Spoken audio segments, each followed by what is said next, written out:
Hey y'all, Emergency Player here. Taking your first steps is always difficult. And when I did mine, I fell down the stairs in the Philippines. Oh, that's why I'm like that. But eventually you'll take your second step, then third, fourth, fifth, and 13 years later, you'll find yourself running in last place for a 5K in cross country because your school ran out of PE classes to place you in. But that first step is always going to be the one that got you there. My first steps into game development didn't happen until I got into college. I've always edged the idea of making my own games, but never fully committed to the idea. Cowboy Zelda was my first time properly working on a game engine to make a top-down cowboy shooter inspired by The Legend of Zelda on the NES. It was a daunting and difficult start, but just like anyone's first steps, all it takes is the first one. And just like my first steps, this fell down the stairs and caused permanent damage to my brain. When I joined my university's game development club, I already missed a month's worth of meetings. Luckily, I was bored enough to try the most important meeting of the semester.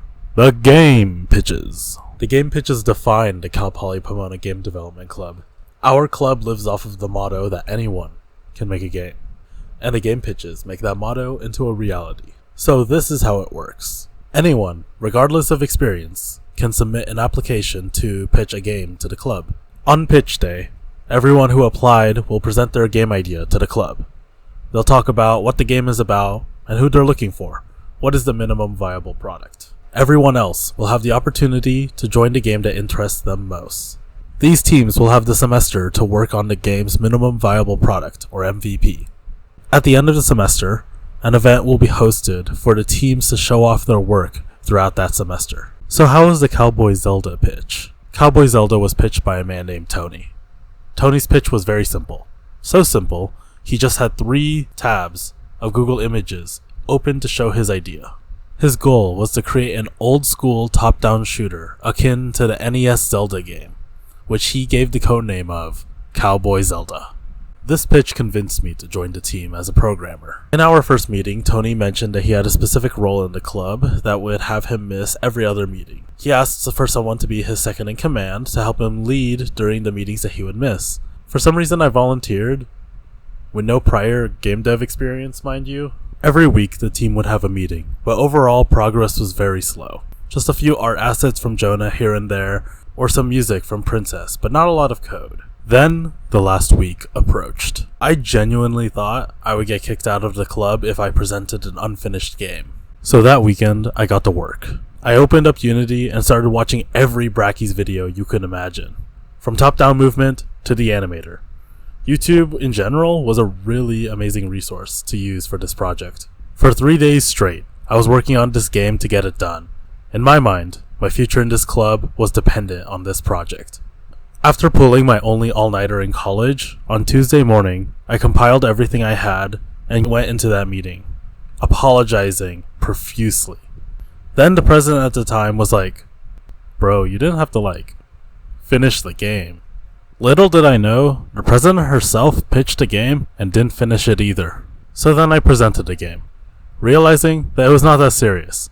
But even though it wasn't perfect, I was proud of what I had. So what did this game even have? Just like the pitch, the game is a top-down NES Zelda style game, but with a cowboy. You shoot in the direction of where your character moves, but this time with a 360 direction. And each bullet is 1 shot, 1 kill. Because I didn't know how to code a health system. There are 3 enemy types. The skeletons, enemies that walk towards you and shoot projectiles at you. The bird, which moves around randomly until you enter its range, and then it dives at you. And Train Man, which was a concept I had when I made a game in Scratch and tried to make a Rivals of Aether character but gave up. He just shoots a shit ton of bullets at you. A fun, unintended detail is that bullets from any enemy can kill any other enemy. In terms of maps, there are 4 main maps and 1 secret map. There's the opening desert, then we have 2 caves/mines, and then finally the final desert, which features a bar. The secret map is this red area for me to vent when I was making the game. Without looking at the problems, this game was very simple, and functions as a very slow position-based top-down shooter, where you need to time your positioning and shots very carefully to eliminate enemies and move closer to the objective. Now, what were the problems? The problems can be split up into 2 sections. Poor game design decisions, and bugs. In terms of poor game design decisions, there were a few. Let's talk about hitboxes. So in Cowboy Zelda, the enemy hitboxes are smaller than the art itself, because for some reason I thought I should artificially add challenge. Making these hitboxes smaller than what you see on screen is literally the opposite of what you should be doing in a single player game. You should make them a bit larger to give more leeway to the player themselves, because not everything's going to be pixel perfect, but for some reason, again, I made this smaller. This hitbox issue brings us to the most problematic enemy in the game. Because the bird itself was already so small and fast, being 3 times faster than the player, its hitbox being smaller made the bird notoriously difficult to kill. Especially that shooting could only be aimed by the player direction and not the mouse. This difficulty would lead to the Train Man boss fight was also a very problematic design decision. It was just a skeleton code, but the firing rate was insane for the bullets. It would create this line of bullets that would head towards you. Now the problem is where Train Man is positioned. If you go up, you are guaranteed to fail as all the other skeletons in the area, and then you'll have to go back down, but you can't go back down because there's a line of bullets stopping you. This means that there's only one possible pathway to avoid Train Man, and it also means that it's not really a fight. It's just more like dodging the attacks and trying to get to the bar, which is your objective. But now let's focus on bugs. There's one major bug that defines Cowboy Zelda, and that is the bullet soft lock. So remember how I said this? So that works because any bullet script can destroy any other object on impact. And that leads to scenarios like this. Because these objectives are the only way to move on to the next area, these effectively soft lock you into the game. Obviously, this could be solved with one if statement. But 2020 freshman year CS major Lawrence did not know that, so he didn't realize that this was an issue until he tested it on the day of the presentation. This bug became one of the funniest moments in the club and also defined my game.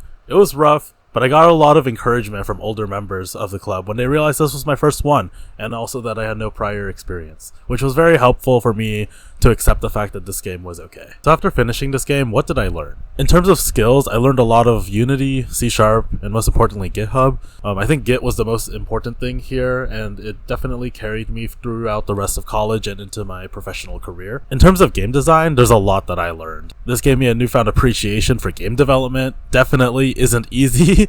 The amount of effort that I placed into this game just to make a below average experience was insane. But what's important is that I learned that it was doable.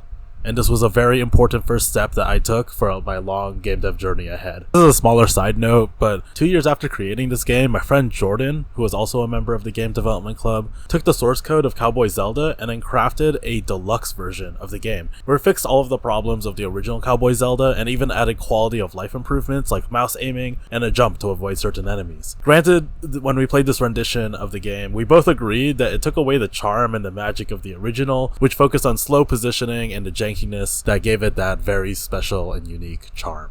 I'll be completely honest, I have not played this game in over 3 years, so when I started working on the game dev journey video, I was low-key dreading playing the game again, because I only remembered how much of a failure it was. But to my surprise, replaying this game gave me a new appreciation for it and let me see things from a different perspective.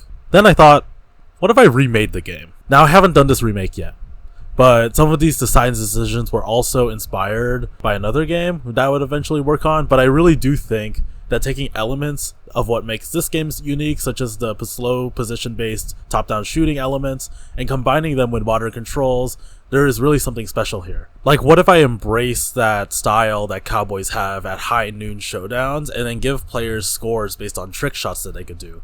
Stuff like ricochets and time shots could give this a really great feel. But all of that is definitely something I would like to try down the road, but I'll get to that when I get there. This game was a lot of firsts for me. First time in Unity, first time coding, and first time making a game.